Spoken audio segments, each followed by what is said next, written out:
Subscribe to my channel and hit the bell icon so you never miss any video from my channel. Yo!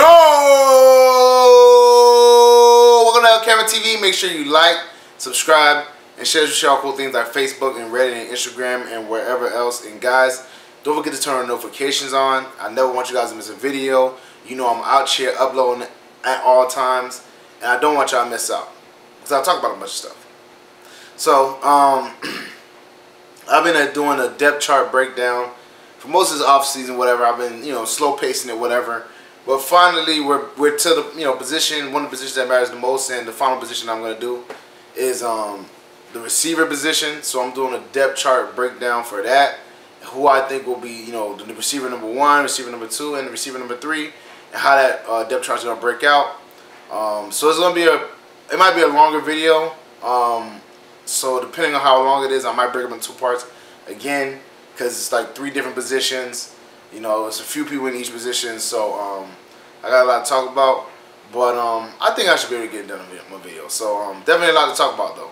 So let's get started. Now for the receiver 1 position, the person who's gonna take the mantle, the ones who's gonna be starting, in my opinion, is Torrey Smith. Now Torrey Smith, he is a speedster.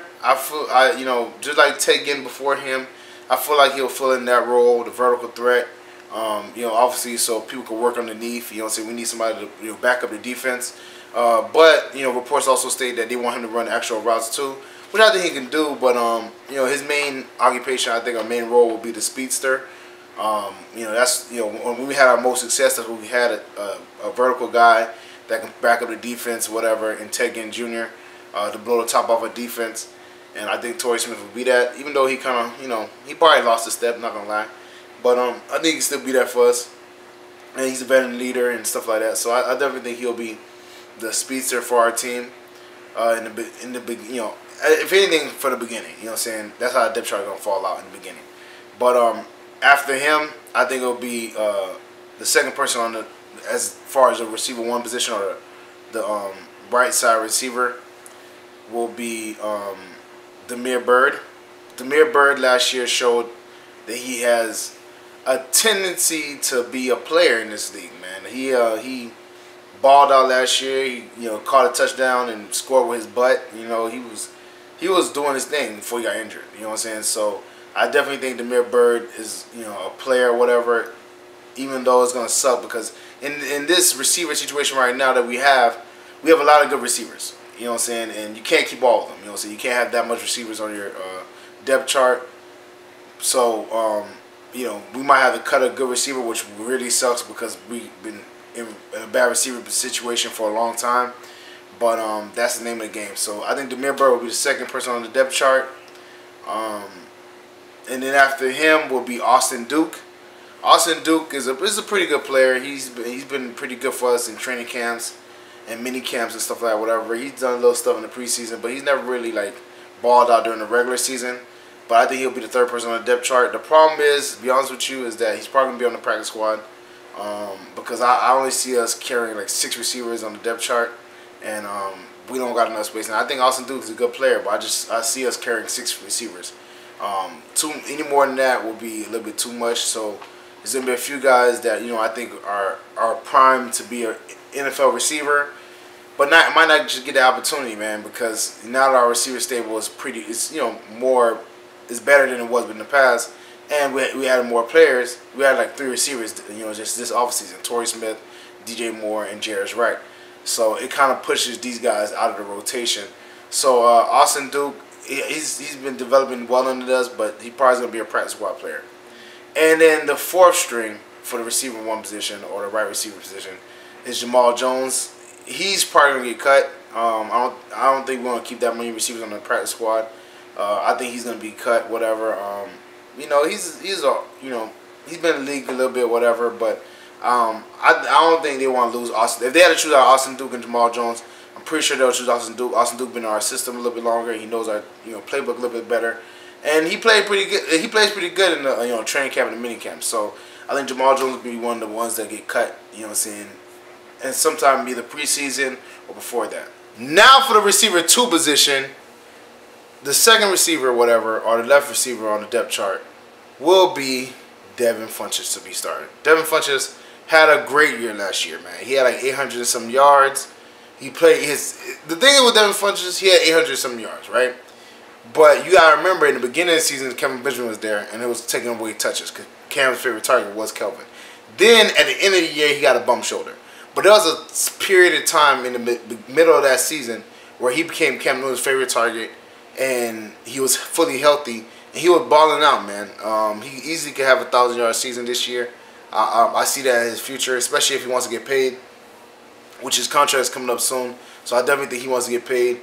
So he's gonna put his best foot forward, man. He's gonna try to produce as much as he can and be an impact player for us.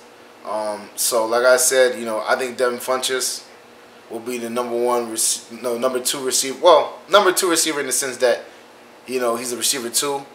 But that very much likely change, man.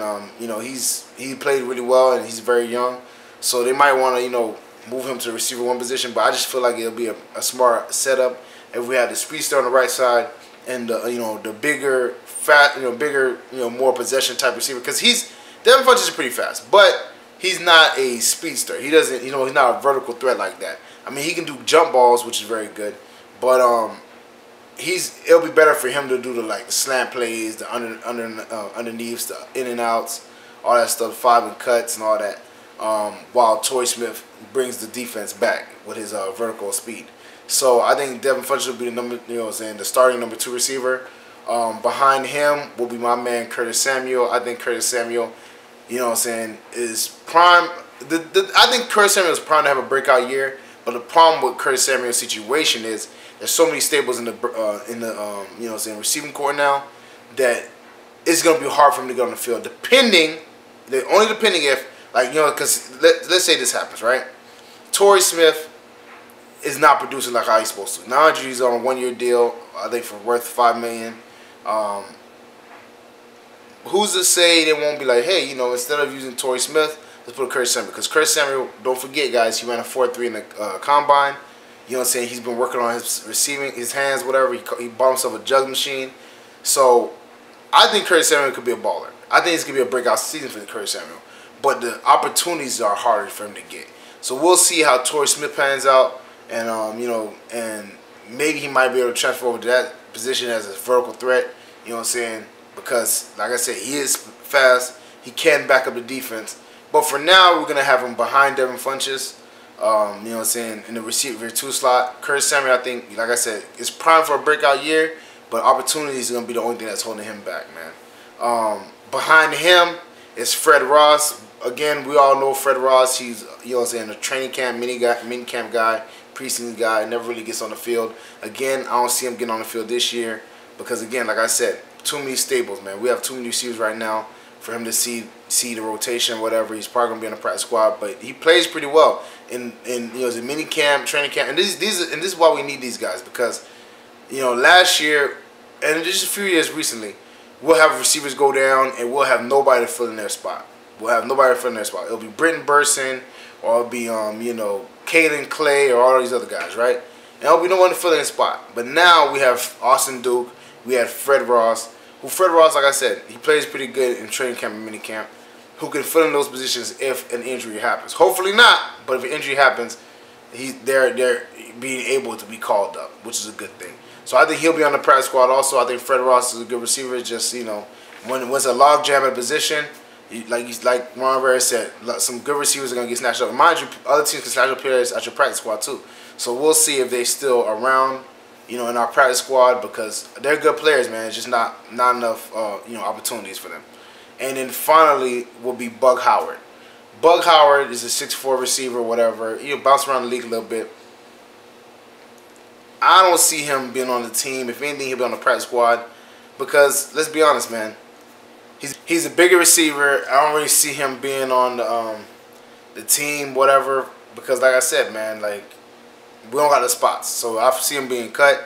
He's probably going to be one of the roster cuts. I will take Fred Ross. Again, I tend to lean to the guys that have the more, they've been in the system for a while, understand the playbook more, been around the coaches more, and, have shown to produce. That's why Ron Rivera and the coaching staff keep them around. So I kind of lean towards them.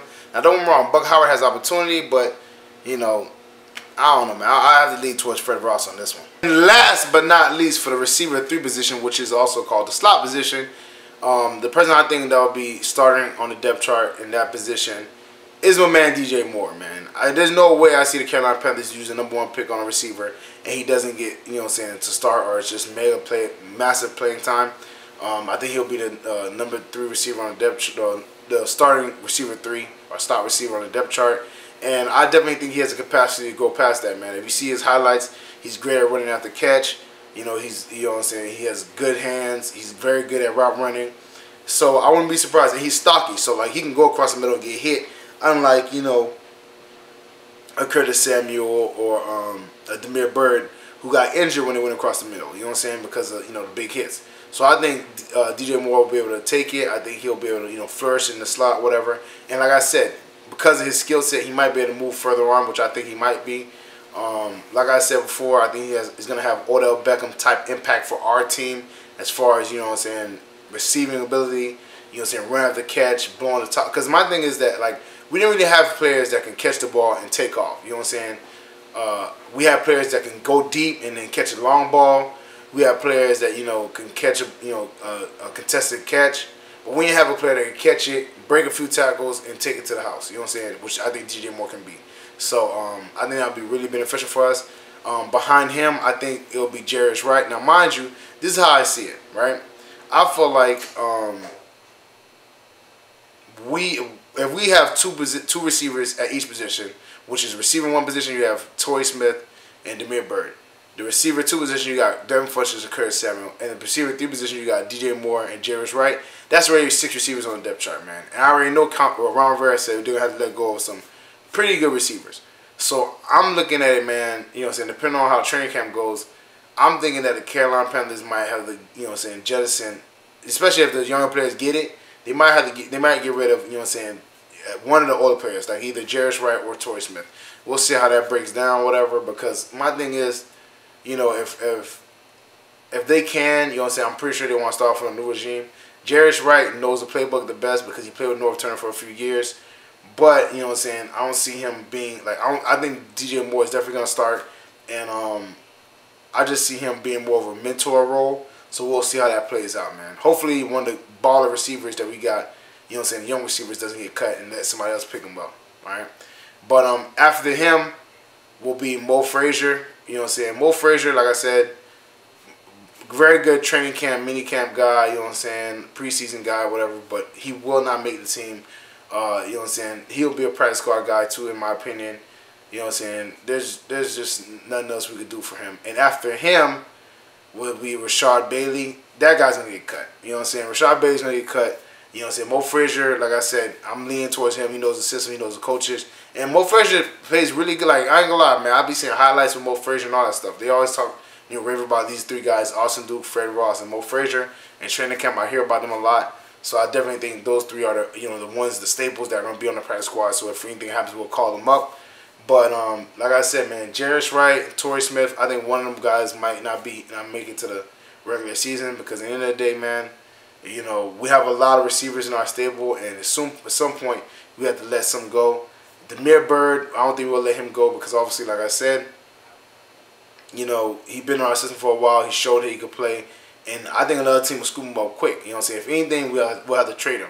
You know what I'm saying? Curtis Samuel, he was a draft pick. I don't think they're going to give him on him yet. Devin Funchess, another draft pick, played good, showed that he can be, you know what I'm saying, he has a possibility of being #1.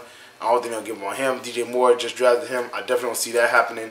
So the only people I really see that could be expendable are Torrey Smith and Jarius Wright. Torrey Smith, on the other hand, like I said, he's a speedster. He's a veteran guy. They say he's a good locker room guy. You know what I'm saying? So it's a toss-up, man. But if it's me, I'm leaning towards Jarius Wright. So, well, that's it for me, guys. Make sure you like, subscribe, and share cool things like Facebook and Reddit and Instagram and wherever else. And, guys, don't forget to turn your notifications on. I never want you guys to miss a video. And we finally finished the offensive depth chart, you know what I'm saying, which is, you know, a pretty big accomplishment, whatever. We've been going through this, like I said, for, you know, a few weeks now, whatever. This is how I feel like receiving position is going to break out. So get in the comment section. Let me know if you disagree, agree, whatever. If you disagree, Tell me how you think it'll break out. Who will be the #1 receiver? Who will be #2 receiver? #3 receiver? Let me know. Tell me who you think is gonna be. You know what I'm saying? The very good receiver that gets cut. Let me know how you feel about that, because this is how I see it. I'm thinking Judge Wright's gonna be the one to get cut. This is how I see the receiver core breaking out. LCameraTV merchandise, shirts, hats, mugs, all types of stuff, whatever. That link is in the description below. Check that out. The Patreon page, that link is in the description below. Check that out. You know what I'm saying? Support the channel, support us. Y'all already know what it is. You know what I'm saying? You know what I'm saying? I rock with y'all. Pour, like Spoken Reason said, pour into me like I pour into y'all. You know what I'm saying? I rock with y'all, whatever. Support the channel, support me, whatever. You know what I'm saying? Support your creators, man. Show them love, man. If you like what they do, show them love. Check out my dog Renard Steam video. That'll be in the end screen at the end. That means at the end of the video, that's what's gonna be at. You'll see it, whatever. You can click on it, whatever, and watch his videos. Very talented guy. Like I said, you know what I'm saying? Keep the trickle effect going, you know what I'm saying? Because I think you'll like his stuff, man. Share all your Panther family, friends, anything Panther related, anybody Panther related, anybody football related, LCameraTV related, anybody. Share with all your friends, families, you know what I'm saying? You know what I'm saying? Let them know that LCameraTV is rocking with the Panther Nation, and Panther Nation is rocking with LCameraTV. Thank you guys for all the support. Like I said, always, you know what I'm saying? Also, you know, if you guys want to check out my older videos, whatever, you know, I do poetry, I do all types of stuff, whatever. Check those videos out if you want to. Also do a little comedy. So check those videos out. And thank y'all for all support. And I'll see y'all next time.